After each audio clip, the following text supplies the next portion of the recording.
Okay, I think we're live.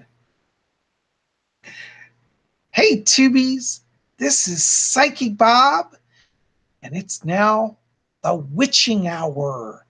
And we got some wonderful people here with us tonight. I'm going to let each of them introduce themselves. We got Lady Angela and Lord Tony. You want to jump in and say hi, Lady Angela? Hi, everybody. So excited for tonight and so glad you're all here. Can't wait to see more of you.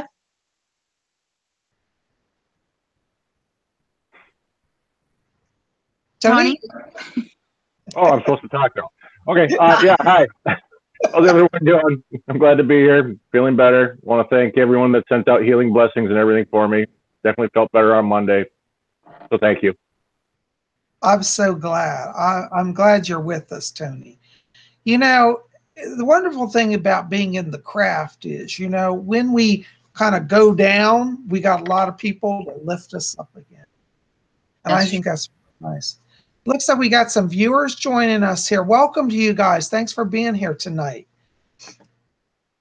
Got Debbie Bailey. We got Kimberly B, Debbie Webby, Vicky Gian, Carol Pettis.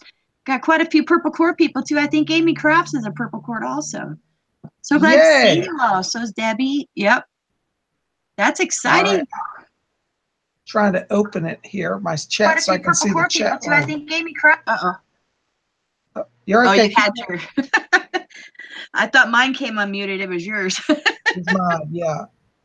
Oh, there's Vicky and Carol. Hi, Carol. Good to see you. Hey, Carol, do you see I'm wearing my robe tonight?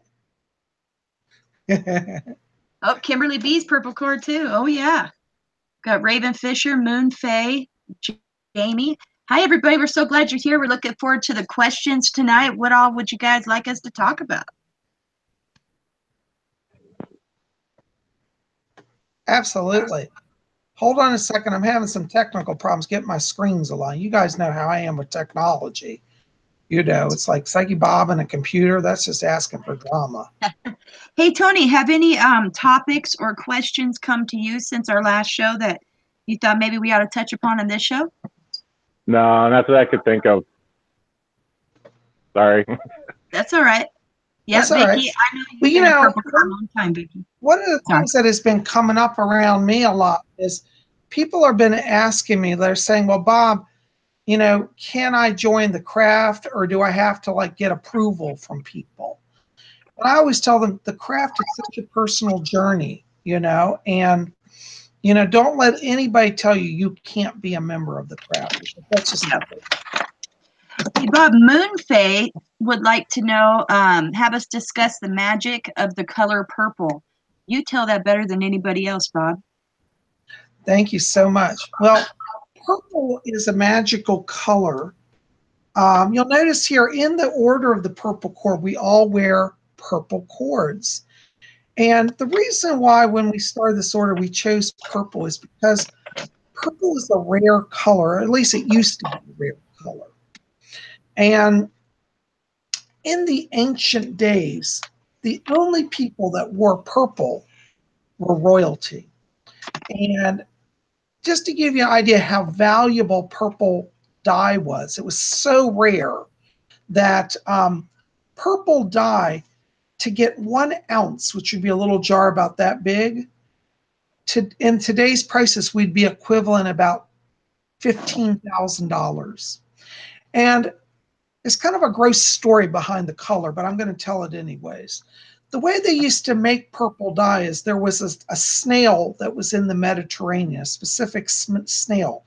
And when they would discover if the snail would be killed and its shell crushed, an ink came out of the shell. It was a purple dye. And it was the only animal on earth that produced this purple dye, at least that they knew of at the time. And so they would gather these snails and they'd have a giant vat of them. And then they would, I hate to say, they'd crush them alive. And it was not animal friendly, okay? But to get 1 ounce of dye to dye something, it would take about, I think it was something like 10,000 snails to get 1 ounce of dye. So each snail only had just a tiny bit. And so, as you can imagine, it was very labor intensive. Now, purple became such a rare color, and only the royalty and the priesthood could wear purple. In ancient Rome, if you were wearing purple, you were an average citizen, you could actually be arrested. It was kind of a form of treason against the emperor and the priesthood. So purple became as sanctified, set apart. The priests of Jupiter could wear it, and the priests of some of the other gods could wear it. And then only outside that would be the imperial family of Rome. And so if you saw somebody going down the street wearing purple, that meant they were big time. They were important. Now, because purple became so rare, it also became magical. And if you could find kids, what they would do is if a piece of a cloak would get teared, a purple cloak, they would save that as a magic relic because purple cloth was so rare. And it became like magical. Like if you had a piece of purple cloth, you would treat that like a holy relic. And it was believed to be used in spells because it carried power. And so purple has a magical association with it because of that. And when the witches of the Victorian era, now we'll jump forward a few thousand years here, when we get into the 1800s, they learned to create artificial purple dye. It's interesting because every other dye color was created before then, except for purple. Purple is a light color. So even into the 1800s, you couldn't really get purple items, and it was very rare and still very expensive. And then they created an artificial dyeing process, and they made purple dye. And many of the people who practiced witchcraft during that time still knew of the magical associations with purple, and that's why it's become a witch color, and it comes out of the Victorian times. So our cords represent the whole history of the magical element of this color, which was so rare. Now, of course, today purple's not rare, but we draw off that energy of when it was so treasured. And like each member of the order, you know, when you take on the purple cord, we give you, you know, the authority to wear the purple, and it's a sign of your special rank, you see. Anyways, that's kind of a long story, but I hope that helps explain it. Well, that's why I asked you to answer that question, because you do it so well and so thoroughly. So well, there's a lot behind it, you know. So and yeah, go ahead. Down some.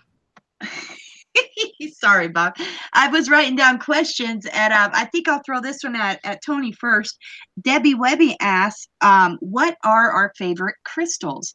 So, Tony, what are your favorite crystals or crystals you work with often, and why?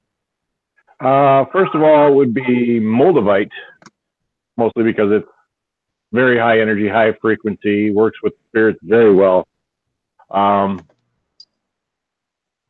Second would be, I'd have to say, I've been working a lot with shungite. Oh. That's a new one I told Bob about a few weeks back. That yeah, it's some special stuff. It'll actually protect you from electromagnetic frequencies. It'll protect it surrounds you with like almost like a bubble. Oh wow. Of protection. It changes harmful frequencies into a beneficial frequency for you. I've put it in the dirt with plants and watched peppers grow unbelievably a lot, I should say. Wow. Someone asked, what does moldavite look like? Moldavite is kind of an apple green color. It's a tektite. Are they okay? Kids, huh? Can you hear me? You need to check on that? No, I'm down here while the ending of the Viking paint scheme is on, so I think we just pulled up. Now, Tony, both of those stones are kind of like meteorites in a way, aren't they?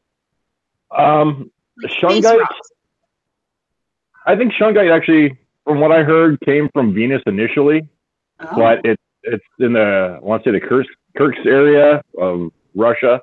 Used to be Finland, but moldavite.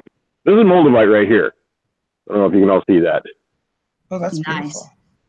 But yeah, I've got a couple nice size pieces of it.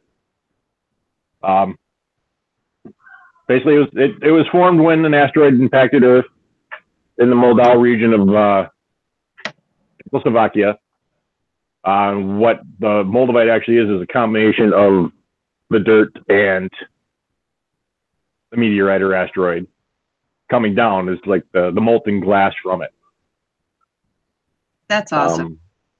Shungite is like if you've ever heard of the buckyball, that's like a perfect carbon sphere, C60 sphere, and shungite just happens to be made of the same carbon, which is only formed in a vacuum. So it doesn't form naturally on Earth. Some people think it does. It's impossible. So it's some good stuff. I have a pendant on right now of shungite, a round one. I carved the yin yang symbol into it. Nice. I have a triangular pendant upstairs. I have a bunch of just little chips and pieces that you can mix with water and use that to energize and things like that. You don't need the shungite. Just drink it. Drink the water. I have a big pyramid upstairs, 90 millimeter by 90 millimeter pyramid upstairs that basically projects like a bubble of like 24-foot diameter. It keeps you protected from harmful EMF. So awesome. How about you, Bob? Oh, I think we're losing Lord Tony. No, I'm still here. Tony, you're fading on us. Are you still there? I see him. Don't worry. Yep, I'm here. Okay. My screen went blank. So how about you, Bob? What are your favorite crystals and why? You know, my favorite crystals, well, I have a few actually. One of them is aquamarine. I am crazy about aquamarine because that just helps me with my channeling. Since I started working with that, my channeling with the spirit world really increased. I also have a great love of emeralds. I just love the color green and emerald.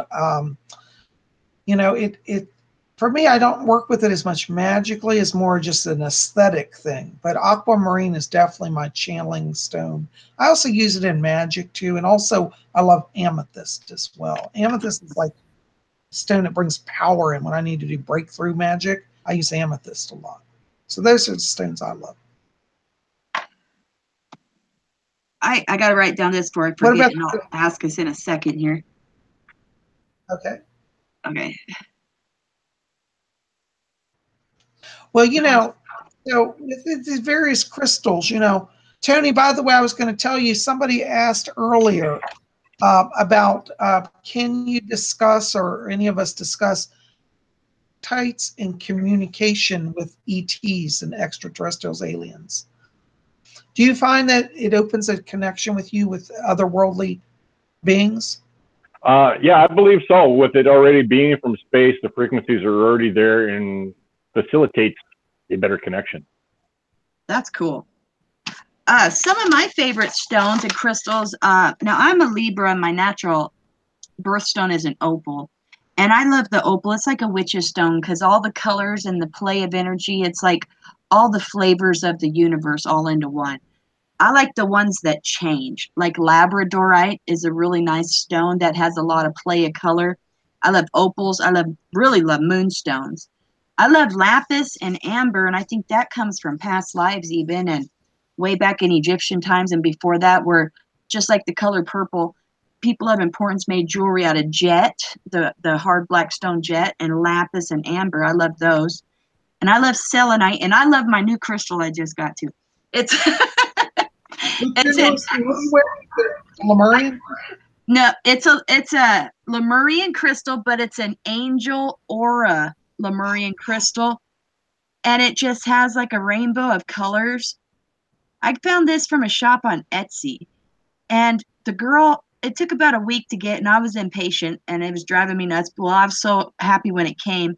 She soldered it. See there how she wrapped it in the corners? Excuse the paint on my fingers. You know, I work at a hardware store. I noticed I got paint all around my finger. Yeah, I'm doing this after work, y'all. But anyways, here's my pretty stone. I love that. Nice. I really love it. And I charged it to give me energy and balance and grounding and healing and protection while I'm at work and throughout the day. So that's my favorite one. We had a Bob. question that I saw from Oh, go ahead. T. Rose Lover just asked a question. She said, "What is a good bedside stone for protection at night while you sleep?" Ooh. Area that I really like to talk about. T. Rose Lover, one of it may sound funny, but it's actually a stone, is salt. So I encourage people a lot of times to put salt by their bed at night, because that salt is a purifier. It steps down negative vibrations, and it's very healing to people. It'll allow you to have a deeper sleep. And you mentioned, I just saw you mention that you have an issue around amethyst. I have to agree. I have this issue. I love amethyst, but I don't put it in the bedroom because it overstimulates my nervous system, and I don't get a deep sleep. But try putting salt, just a bowl of regular table salt or sea salt, by your bed. I think you'll find that it really brings you a nice vibration for sleep. J-Dog asks how to do a book binding and where we learned how. You know, I have several ways that I bind my books, but also I learned how in other books, and also once you've seen a few different bookbinding is basically a blessing on your book for protection, and also a blessing for it to for you and it to merge so that your workings you do using it are pure and to the highest good. And if you wanted some examples, I actually sell some bookbinding rituals on rarewiccaspells.com. J-Dog, you might want to go on there and check that out. You could type in book binding and you'll get some that'll pop up. To give you examples, you could use those, or you could, and I encourage you to also write your own. But that I think would be a good answer. Do you have anything to add to that, Tony or Bob? Not me. No, I think you said it nicely. You know, I have to say, for those of you who haven't been to Lady Angela's store, you know, you can buy just single spell pages there. So if you're saying like, well, I can't buy a whole book, I was waiting on buy anything. If you need something right away, Angela can get you a single sheet. You know, you can make your cell that small. And if you go there, you also get a discount if you type in Spirit Channel. Yep. And for a single spell page, it's less than $2. It's under $2. And I don't just print it on regular paper. I use good, it's thick, deeply ink. You know what I mean? It's not a crappy copy. It's a wonderful, rich art on the pages. And it's printed on heavyweight parchment. So it's something very nice. And you could put it in a plastic sleeve or put it however you want or add it to your book. You know, it's not a cheap to make thing. It's a really nice, it's on the old style looking parchment paper, and they're really beautifully designed. It's worth a look. And someone earlier had mentioned about stones and crystals, and I didn't get a chance to write down your name, but thank you. Yes, I also sell crystals and stones on my website as well for some of you who might want to look at examples, ideas, or even purchase some. And do use that coupon code for sure. Mm-hmm. Carol Pettis just had a question. She said, what do you recommend for travel magic? What would we recommend to do when we're traveling? Or she meant like crystals, or she meant like spells? I'm not sure. Yeah, maybe she can clarify that. You know. Okay. Nathan Castillo asked, what energies do we feel this new moon might help us with, this coming new moon? Bob? Well, you know, new moon is a time for new beginnings. You know, we've got a new year, so we've got energy from the new year, and we have energy of the new moon. So this is a good time if you want to, for example, do a job search. Maybe you want to get a new job, so it's a good work change time. It's a good time for new business startings. It's also a good time for relationships. If you want to kind of get closer to somebody, new moon is a time where you can start to open up a beginning of dialogue for relationships. And it's really about starting fresh. The energy at the new moon, excuse me, I have allergies here, is the maiden goddess. And so you might want to explore various maiden goddesses to work with. Diana is considered a maiden goddess. Virgin Mary, in her younger aspect, is a maiden goddess. There are a lot of different goddesses, but it's a good time also to establish a relationship with the gods, with the goddess. Exactly. Let's see here. Moon Faye asked for some examples on what we do to honor the moon. I know what I do is I talk to her. I go out there and when it's a full, I talk to the moon all the time, but especially when she's full and bright. And also I have a special collection of rituals and a special book of shadows I use all the time. And it has my moon rituals. Some I've written, some I've collected here and there, but they resonate with me. So just start talking to her or write a little poem and send off a petition to her, depending on which phase it is in, you know, and it'll really bring you some blessings. How about you, Tony? When it's not Antarctic, like cold outside, and I'll go outside and I'll say hi. I'll thank her. You talk to her also. I'll talk to her, yeah. I don't spend an awful lot of time out there doing rituals. I got very conservative neighborhood out here, and yeah, they already look at me funny as it is. So. Yeah. I can see you going out with your sword consecrating under the full moon. my sons and I have already been outside twice now after Halloween's with my swords, and they have swords of their own too, and destroying jack-o'-lanterns and seeing how well they cut. I love it. You know, one of the things I like to do to honor the moon is I try to capture the moon and make holy water. Like I'll go out and I'll take a bowl, or I mean like a bottle usually of water, and I'll consecrate it under the moonlight. And also I'll sometimes I'll even take my scrying bowl. In fact, I've got it right here. I like to go and take my scrying bowl and fill it with water and scry under the actual moonlight. That's a really cool experience to do. Yep. In fact, when the full moon comes around again, I'm going to be placing my crystal that I wear, my new one, I like the angel, or in the light of the full moon for the full 3 days that she's up there big and bright, to charge and to cleanse, but mostly to charge. So we charge our tools and we charge water and we charge things using the full moon's energy. And the new moon, you know, we can plant or burn petitions, write little things out, your wishes for the new year.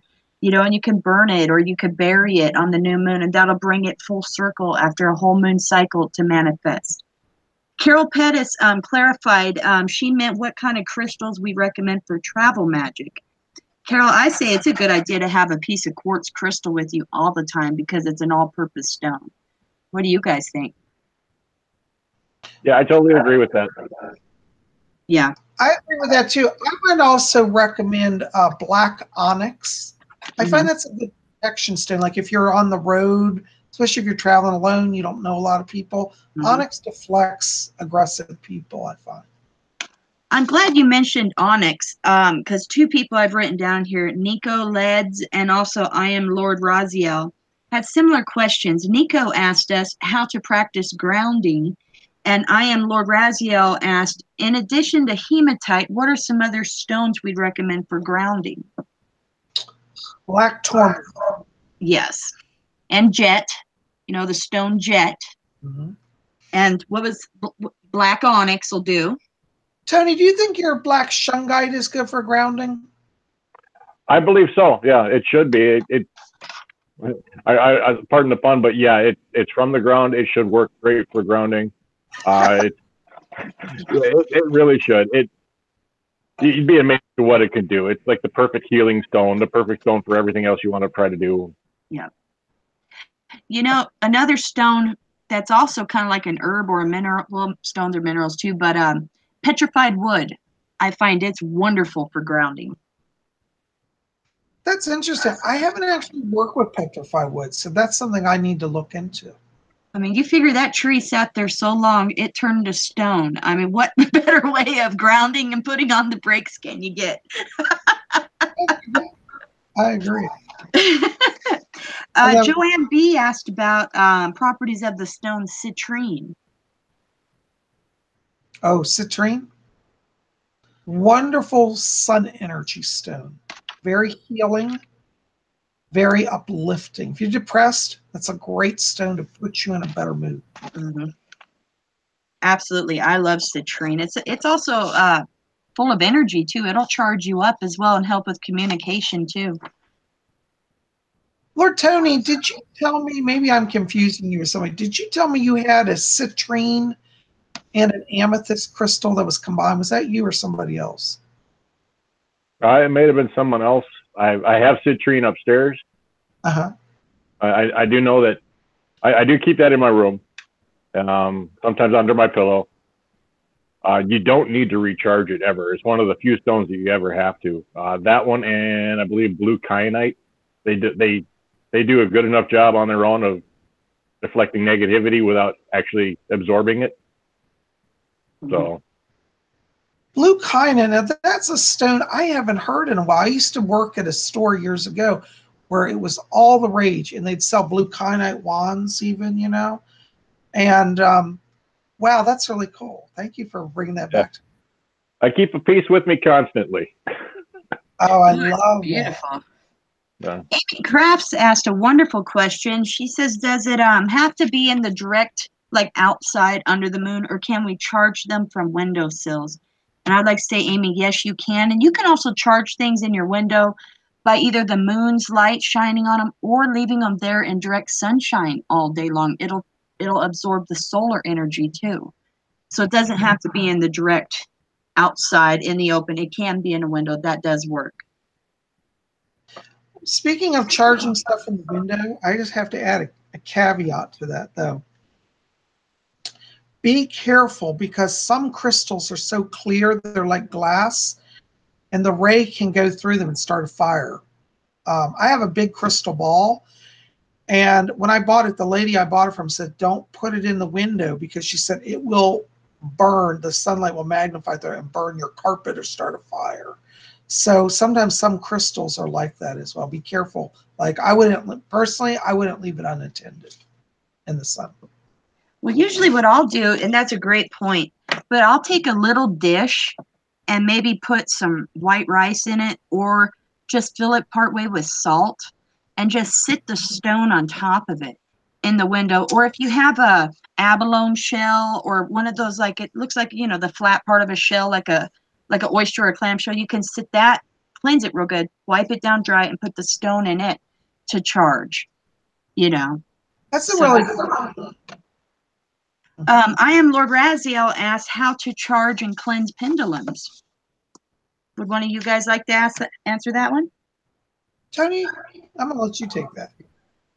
The way I usually do it is there's two ways I like to do it. I either run them under cool water, visualizing what I want done to it, or I have a selenite candle holder, and I will actually put it inside where the tea candle would sit, and I'll let it sit there for 24 hours, and it clears it out that way too. Those are great points. That's awesome.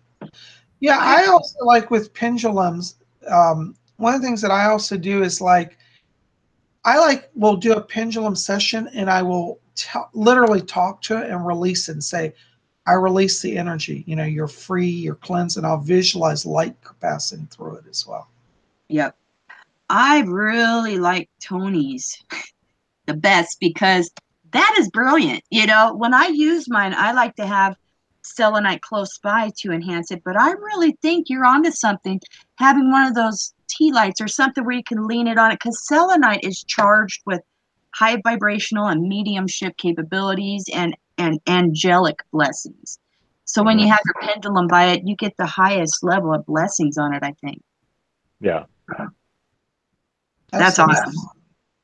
Hey, Bob, Kimberly B asked about black tourmaline.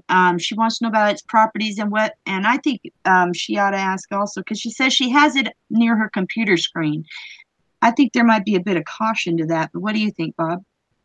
Black tourmaline is a deflective stone. It generally steps down energy, and so personally, I'm cautious against using around equipment, because you can deflect the energy to a different area or shut down your computer, just pull the electricity out of it. Right. I use black tourmaline as a deflection against hostile people. Like if somebody's coming at me and I'm wearing one, it just shuts them down. And if I know that I'm having a day where I have an aggressive client coming in for readings, because sometimes I have some clients that are challenging, shall we say. I don't know why they come for readings, but they want to fight me. I'll put a black tourmaline on my desk. And better yet, I even give them one as a gift. That's my experience with it. It's more of an energetic for humanity rather than mechanical stuff. Tony, I think your stone shungite's better with equipment, don't you? Yeah, shungite. I was just going to mention that shungite, little shungite pyramids, spheres, squares, whatever you want to try to use. If you want to keep them between you and your computer or your TV, it works great. I can't say enough about it. You know, I was a little skeptical when I bought my first pyramid, and within probably a minute of it being in my house, the house energy changed. It feels completely different in here. Everyone that comes in the house notices something different about the house, and I don't tell them anything about the pyramid that's sitting on the coffee table. So wow, that's cool. I have to get that stone. I'm gonna have to get that. Yeah, you told me on it, Tony. It's not expensive by any means either. The two pendants I got, the circle and the triangle, I didn't pay more than $14 total for either one of them. Nice. The pyramid I paid $30 for. That's big. It's a nice sized pyramid. Nice. Cool. Let's see here. Woo, where'd it go? Sorry. Kira Henneford Segal has a great point. She says she uses sea salt to cleanse her pendulums, and that she thinks that's a good method. I agree with you. Kind of like Tony said, he runs his under cool water or warm water. Sometimes I'll take a dish and I'll mix it like maybe 2 parts water, 1 part salt. You know, I heavily saturate it with salt. And certain stones you can wash off that way. But some of them, like selenite, you don't want to put it with salt water because they have a little bit of a dissolving property to them. And certain stones, it may corrode. But as long as the stone is friendly with salt water, absolutely rinse it in that. That's a wonderful way to cleanse it. And Matt Burns mentions about walking barefoot. I think that was in regards to the grounding questions. And yes, that's a wonderful way to get grounded. Yes, I agree. Let's see. What about stones in green color? Don Chance asks. Are they good for grounding? Well, yes, I think so because they tie into Earth Mother energy. You know, anything that's green is of the Earth and the Earth Mother. Some people have asked. Well, Matt Burns mentions that some of his crystals have cracked. Are they still good? We talked about this before, didn't we, Bob? Oh, yes. I had an experience recently. I have to tell y'all. I literally had a crystal ring shatter. I was doing a reading for somebody, and the ring shattered in the middle of the reading, literally, like flew across the desk. And it scared the person, but we were in a very intense situation that they were going through. And I said, wow, I said, that ring just took the hit. See, when a crystal cracks, it means it's taking the hit for somebody. Like it's protecting you from absorbing negative energy. There's protecting people around you. So, if you're carrying a crystal, it's a protecting and it shatters. I recently had also a lady. Now, I have never experienced the evil eye. I believe in the evil eye, and I a lot of times wear evil eye pendant, which I don't have one on today. But the evil eye was literally going down the street the other day, and this lady turned and gave me a glance, and literally, I'm not making this up, power came out of her eye, hit me in the chest, and knocked me back. It shocked me, really. And I wasn't wearing a protective charm that day. Well, actually, no, I was, and it deflected from hitting me worse. But I wish I'd had an evil eye on. Yeah, evil eye is a wonderful, wonderful symbol. I know I'm going on different than the crystal, but it's kind of tied in. So. Yep, definitely. Let's see. I have Super 7. Lotus Night Rain says she has Super 7 and a Tibetan quartz. What are the magical properties of these stones? I've never heard of a Super 7. Have you guys? I don't know that one. Unless it's metallic. The Super 7, I don't have one myself. I don't know all the crystals that are involved in it, but it's a mixture of 7 different crystals, and each one of them performs a certain task. And it's a very magical, very spiritual, very protective crystal to have. I want one. So I just haven't had the money to buy one. That's But, cool. Yeah. Tibetan crystals, I bought those for my sons, and those are very good for protective energies too. What does a Tibetan crystal look like? It looks like a quartz crystal, but it's if it's like a Tibetan scepter style crystal, it has like a shorter, smaller end, almost looks like a little handle, Oh, neat. and then a larger end. Cool. I'm not familiar with either of those, so that's a good question. Icking or Inking 456 asks, is the moon always female? Is the moon always female? Mm-hmm. Let me put it this way. Predominantly in the Western spiritual traditions, the moon is viewed as female. That being said, we do have exceptions to that because the Egyptians believed in a moon god as rather than a moon goddess. But in the Wiccan, speaking as a Wiccan, in the Wiccan faith, it is generally, and I can't say 100%, but probably 99%, most Wiccans believe that they view the moon as a female energy. Yes. Yeah, or a female aspect of. But you figure if God is everything, God is light, the all is light. We have the main two heavenly bodies that we circle or that circle us, which is the sun and the moon. Of the two, the sun is the fiery, strong, all of our life depends on it. It's that energy, that raging energy, which is a masculine qualities. Where the moon is like the flip side of it. It's when things are dark outside, slowed down, calm, more nurturing, more at home. All of these things are like of the moon. So the moon is the mother and the sun is the father traditionally. So, but if you think about it, go ahead, Bob. I'm sorry. Go ahead, Angela. I didn't mean to cut you off. I was just going to say they're all part of the one. So you could call the moon of male aspects if you wanted to. It wouldn't make any difference because it's still God. It's still the all. It's still the spirit. Yeah, I was about to say the same thing because if you're a Wiccan and you just get them and think, I can't relate to the moon as goddess, it speaks of male energy, that's okay. Like, for example, I studied a little bit Shinto, and in Shinto, they have the sun goddess, Amaterasu Omikami, is the sun goddess. And as I was exploring that, I tried to have a relation to the sun and relate to her as goddess. It just didn't work for me. I believe that there are the gods, they all exist, but I just wasn't able to make a connection of a sun as goddess. I think it's too ingrained in me that the sun is a male aspect, masculine. But Angela's right; it can be either. Yep. I think this is a good one for Tony. T Rose Lover asks us if we make crystal grids. I haven't worked with crystal grids. I don't know if you have or not, Bob, but I have a feeling Tony might have. I've tried making some, and I'm not very good at making grid work. I wouldn't know the first thing about doing it other than if you're going to do one, make what you're comfortable with. You can't really go wrong with it. It's going to do what you want it to do anyway. Mm-hmm. It's just use your intuition and how you want it to look. You know, if what feels right, it's going to be right. You can't really go wrong with it. I would agree with Tony on that. A few years ago, I bought a crystal grid set, and you can buy these online where it's like a grid pattern and it tells you what crystals about. It's a good way to start learning, but I always say don't limit yourself. Like, you know, they might say put an amethyst in the center and surrounded by 7 quartz. And you might say, you know what, I want a citrine in the center.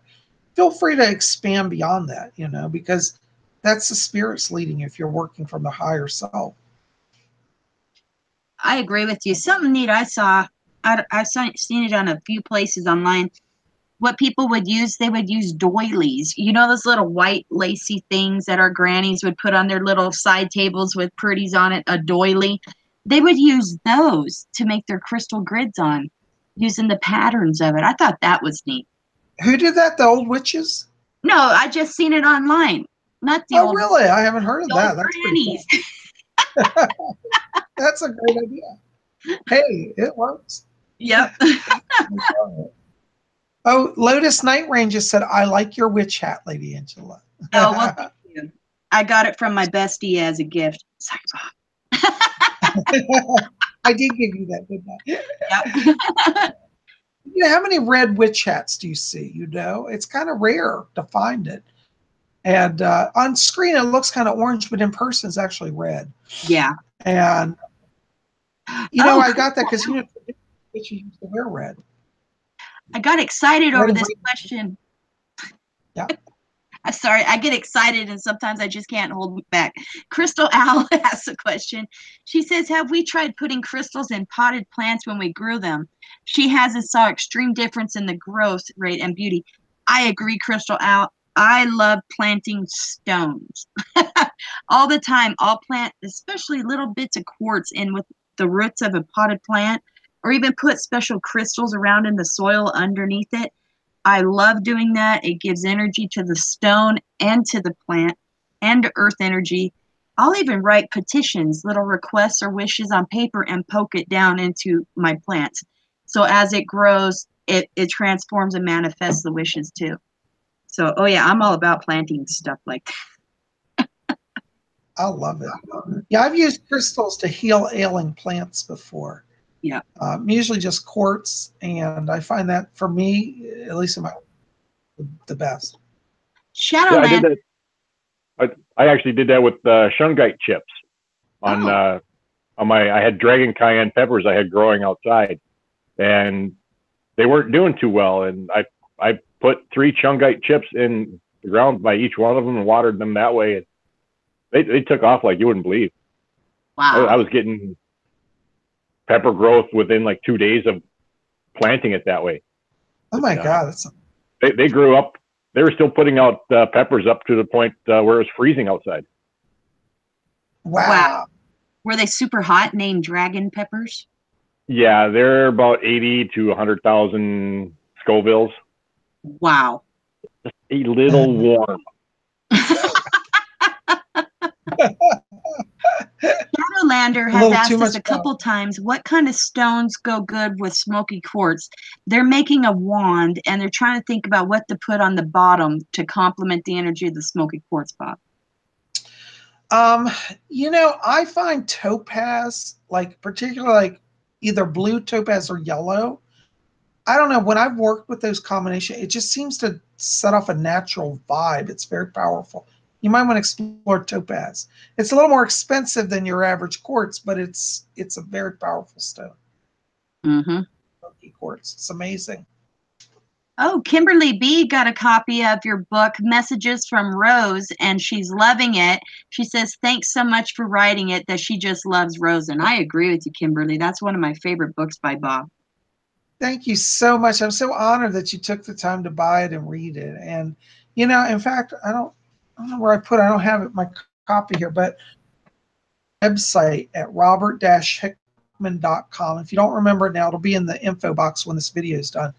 And there's a link there, and at my bookstores and in my website, you can go see my books there. So thank you. Mm-hmm. Thank you for your support. Panic Apple's talking about stones to attract love. Rose quartz and carnelian are good for that, as well as regular quartz. Can you guys suggest any others?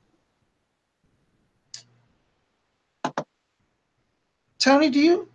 You know, I can't.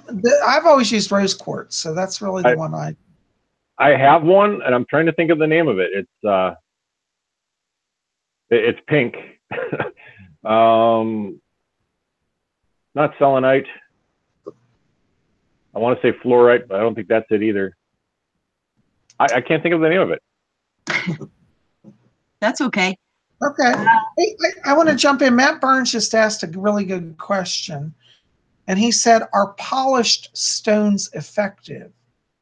Yes, because if you have a pure crystal, you're carrying that vibration. Now, there are some magical practitioners will say a stone has more power in its raw form, like just straight out of the earth.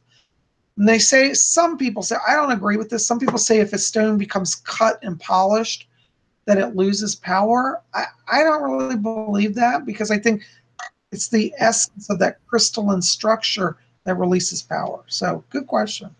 Yep, I think that's Any guys want to say something? I think that was a great question, you know, and if it's raw, if you have a raw one and it really just talks to you stronger because it is raw, then that means for you it's better. But if a polished version you connect with and love that much more and treasure it, then the polished is good for you. And maybe you got a few raw stones that are just wonderful for you and a few polished stones that are wonderful for you. It's just all about how those energies connect with you, because that's the nature of energy. It's how it connects with you. Because rosemary to you might smell like love, maybe to me it smells like healing. You know, it's you got to also, don't just go by the book or what others say, but notice how it affects you. And that's how you write your holy grail, you know. Absolutely. You know, it's interesting because if you study nature, like animals in nature, like they know just to eat certain things and not eat other things. It's like they have a sense of the vibration. And I think that humans, we've lost a lot of that. And this is the wonderful thing about the craft, because it teaches you and allows you to really go into those senses that most people ignore. Jamie Parkin said something that it's got me giggling, because I've seen beings that look like, he says, he or she, Jamie, says, I had a conversation with two big crystal beings and they looked like chickens. Okay. I can picture that with the nose like a crystal, be a beak. I could see that. Yeah. Well, you know, I think the cosmos has life forms. And like I'm sure there are planets where there are crystal entities, you know? Yeah. Absolutely. I don't think that's crazy. Yep. You're just tapping into something that's a higher realm. Yep. And Moonfae mentions she uses rosemary for protection. Rosemary is great for protection, especially because its little bits are pointed, you know. Makes it very good for protection. Rosemary is one of those all-purpose herbs. Yeah, I love rosemary, Me and too. I'm a believer in it. Crystal, I'll just ask, Bob, do you ever mix crystals with oils to make gem oils? Yes, I have done that. I used, you know, for when I do house blessings, I like to use, this is my preference, I use citrine and quartz in oil to bless homes. I usually use an olive oil base for that. That's just me. Because to me, olive oil is like home energy, food, nourishment, and quartz is all purpose, and citrine brings sunlight and warmth to the home. No, actually, countless ones. Angela, I'm sorry. I got a great Yule gift a couple years back from one of our Purple Cord sisters. It was a bottle of selenite oil that she had made herself with essential oils and these different ingredients and just a little bitty sliver of selenite. And it was in one of the oil bottles that's like a roller. And selenite's good for channeling. And so when I would work with any of my divination tools, tarot cards I'd use a lot, the pendulum I use a lot, I use runes a lot. I would rub it on my palms so that my hands would tell me true, and behind one little bit behind each ear, because then I could hear the messages true, and then one right here so I could speak the truth and also receive the truth in my heart. So yeah, I love oils made with stones and essential oils, of course. What you, Tony? I have actually made something like what Bob used for clearing. I've actually made using black tourmaline, and just as water. You know, just mix it with water and would spray that around as basically like a destroyer of negativity spray. That's a great. Oh, I like that, Tony. I do too. And you could put a little bit of salt in some water and some tourmaline in there too, you know, for a little bit added. I really like that, Tony. That's great. That's clever. I think that's very clever. Oh, Carol Pettis just asked something. I love this. She says, I like working with star anise. What do you suggest for strengthening spells? I have to jump in. Star anise is one of my all-time favorite herbs. In fact, I even used to wear it, and I'm going to start doing this again. I used to wear it as a pendant because it's an herb. You can wear it as jewelry too. That's a great stone. A great herb. And for strengthening spells, a lot of times I actually would add a star anise to like a mojo bag as a good luck thing. And I think when you're talking about strengthening spells, it depends on what type of spell you're doing. You're literally unlimited. I have to go back to like Angela said earlier. She said, you know, let your senses guide you. Like you may say, like if a spell book says, add a star anise to a spell for increasing protection, but you only associate star anise as a love herb, then that probably won't work for you. So, again, go back to what's important for you. Mm-hmm. It tastes good in oatmeal too. Star anise, I've never done that. Oh, that's a cool idea.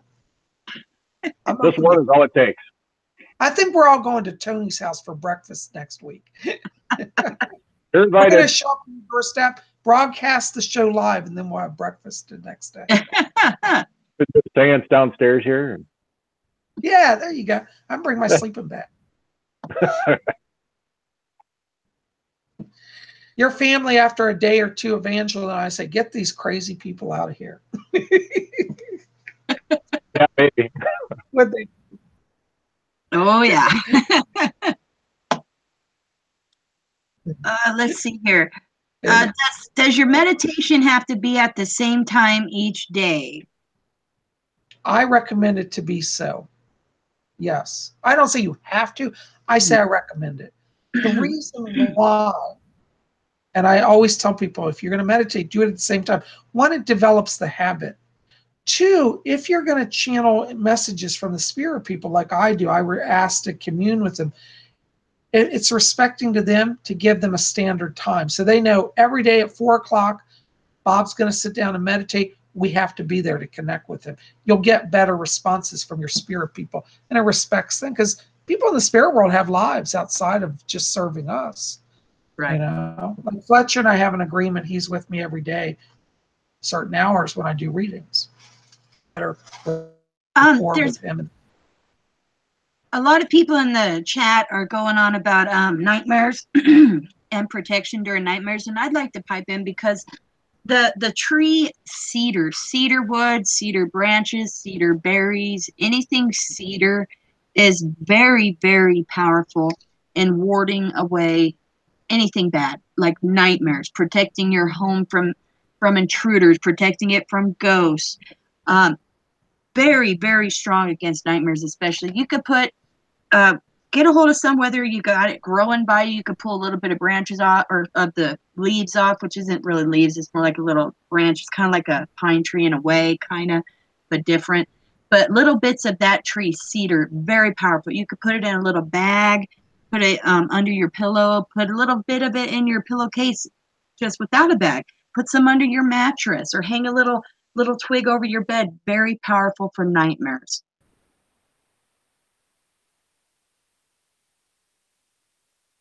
It's interesting you say that, Lady Angela, because when I was growing up, and I would go to my grandmother's house, at the foot of my bed was a giant cedar chest, and it used to smell so good. Mm-hmm. And actually, both of my grandmothers had that. So it's interesting, yeah. And I used to always feel safe in those rooms. Mm-hmm. It's very strong. Mm-hmm. Dream catchers are good too. I agree with you in the chat about dream catchers. I keep some around my home. I keep them actually. Well, I have one that hangs over my couch here, but I have some outside as well to protect against negative energy. I have certain things out there to ward against that. I have a thing that hangs and it has like jars on it. You can hang bottles or jars because the theory is that the entity will come around and it gets curious about the little small space and it goes in there and it gets confused and trapped. That hangs by my front door and it actually has that little piece that Lisa had sent me, a Palo Santo wood stuck in one of them because it's just all adding to it. And you start beginning to build kind of like your little fortress, of your little things around your home. And they'll see that and they'll go running. Oh, absolutely. I like to use Christmas tree ornaments in my windows. That helps deflect evil. Mm-hmm. Someone asked about wind chimes. Wind chimes are very powerful too, in warding and also at drawing angelic energies and of drawing the fae. They like the sound of wind chimes. And keys. I like keys. I have keys that hang outside, just random keys. Or I'll hang a crystal and then a key. And I have those for unlocking doors of opportunity when they come, whether they're in the physical or in the other world, opportunities. I have the keys there to unlock them. So absolutely. Wind chimes, dream catchers, good juju. You know, speaking of keys, Angela, it's an old witch spell. Like, for example, if you're going to like do job search or do a job interview, to wear a key as a pendant. And I used to do this when I would be looking for work. I had an old skeleton key. It was over 100 years old, and I'd wear it as a pendant. And I'm telling you, it would always literally draw me into good work situations. I believe in the keys. Yep, definitely. Actually, I have to find, next week I'll show you my old key pendant. That'd be neat to show you guys. I have a few skeleton keys too, but mine are all hanging outside by my front door. I love them. I love putting them on Book of Shadows too when I make them for people. Sometimes they're also connected with keys, and I'll get to decorate their books with skeleton keys. That's always a lot of fun. Well, you know, I used to be in the spiritualist church, as many of you know, and I was on the board of directors, and I had a set of church keys. And my church keys the church was sold, it was over 100-year-old church, were old skeleton keys. They had the original church key locks. Wow. And I had a big ring with skeleton keys when I was on the board. And it's funny because at that time I was exploring the craft and started learning about keys. And I thought, how appropriate to have these old keys opening a spiritualist church, because it's like, where do we open the door to the spirit world? So I think keys are also good if you're working on spirit communication.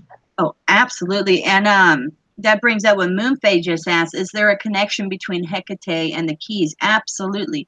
Hecate is the keeper of the keys because she guards the doors. And when we're trying to pass from one room to another or into one doorway into another, she's there with her ring of keys. So absolutely. Absolutely. Guys, I'm going to interrupt just for a second. I want to change pace just for a second because there's something amazing that I don't want to forget tonight. Okay. Lord Tony, who is our guardian of the order, has been in, Tony, I'm going to tell a little bit here. I won't give away too much. But Tony's been in communion with higher spirits, and he can tell you more about that if he wants to. But he's been directed to acquire a sword for his spiritual work. And I wanted to see if he'd show it to us tonight. Yeah, I will. 2 weeks ago, last time I was on, Bob had mentioned that I had a very tall elf that was with me, that was guiding me and doing things. And well, I had mentioned that would explain the dream that I had. And I had been looking at a particular sword. And this particular night with this dream, this elf had come to me and was teaching me how to use this exact same sword properly. And I had to buy it. So it's not the most expensive sword in the world. It's made by Cold Steel. It's their version of a tactical katana, and it's very sharp. Comes with a very nice sheath to wear over your shoulder. But I know it's not how you're supposed to wear it, but how it's going to get used. Very sharp. I did show this to Bob last time I talked with him, but it's like it has no problem cutting through paper like it's butter. So try not to slice my fingers off. Wow. But it is very nice. It's very lightweight, and it's meant to be abused. So I'm gonna start hitting things with it. I don't know why yet, but I'm gonna hit stuff. Don't slice up the furniture. Your wife will not handle that well. Oh, I know. But no, what I want to do is I want to find some I want to try to find the most authentic like spirit protective sigils, and I want to engrave that on both sides of the sword, of the blade itself. And then I want to come up with a name for it, and I haven't been able to do that yet. Yeah, I toyed with the idea of Black Sabbath, but then that was already taken. Then I thought about, Lightbringer, but Archangel Michael, that's his sword, so I can't play with that one either. Oh wow! Well, the spirit I'm gonna come up with a name for it. It'll come to you at the right time. Yep. I just love that. I had to have Tony show that. It was too exciting because, I love these magical tools, and that's a real treat. I think is one.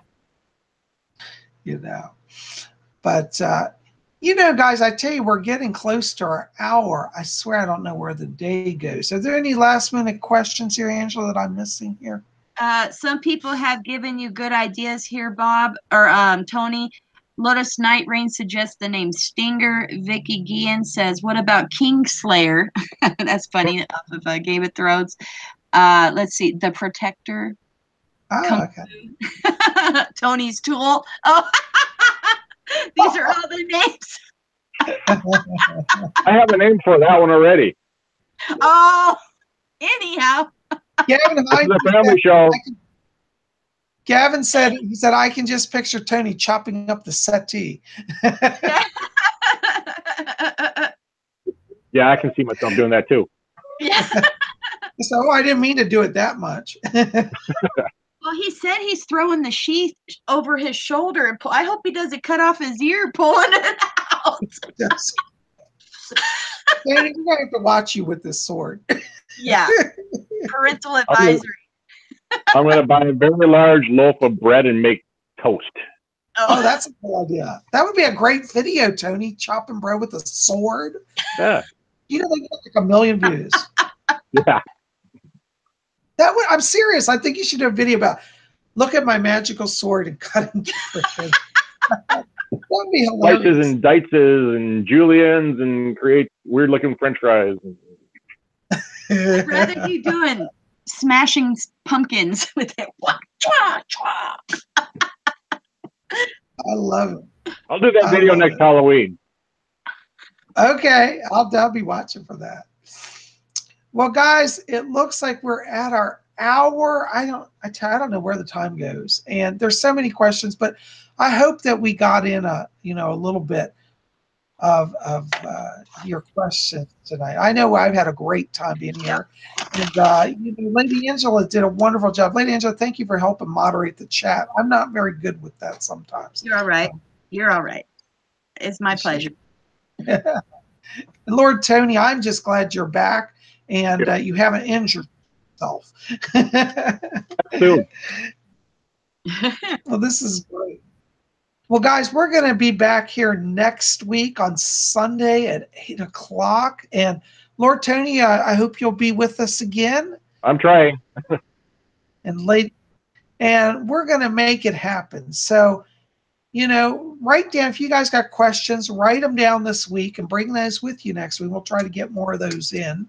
And, I'm looking forward to being with you here. So it's our Sunday gathering of the tribe, the Order of the Purple Cord. And next week I'm going to talk about working with, different substances to make a purple cord. I got this beautiful yarn. You guys can see it's purple. I'm going to show you how that looks to weave a cord. So we're going to have that next week as well. And, so I welcome you. I thank you for coming here. And guys, I'll let you each say your good nights as well. Good night, guys. It was really exciting to see you all here and answer your questions. We talked a lot about crystals and spell pages and stuff. Pop over to my website, rarewiccaspells.com. Check out the stones and crystals I have there. Explore. And thank you, Tony, and thank you, Bob, for being here. And I can't wait to see you guys next week and all of you for another witching hour. So, woohoo! Yeah, good night, everybody. I had a lot more fun than I usually do, I guess. Cool. Yeah, I'm definitely glad to be feeling better. I had fun showing off my sword. I gotta have to go upstairs, find out what happened with the game. Maybe talk to my kid. And I'm sure he's calling up here pretty soon too. Yeah. Well, we're glad. I'll talk to everybody later. We'll see you, Tony. Have a good night. Thank you. Good night. Guys, for being here. Good night. Thank you for being here. Listen, also, if you want to learn more about joining the Order of the Purple Cord, it's free to be a member, and we have details over at my website, www.robert-hickman.com. The link will be in the info box when this video finishes processing. And you can read more about our order, our spiritual order of the Order of the Purple Cord, how to become a member. So if you're watching, you love this, you want to kind of join us, be a more regular participant, we'd love you to be here. We're working on finding out ways we may be setting up doing some rituals also in just, in the next few months here. So that's going to be on our agenda. So we want you to be part of it. So we love you. Send you guys blessings. And we'll see you all back here next week at 8 o'clock for the witching hour. May you bless me.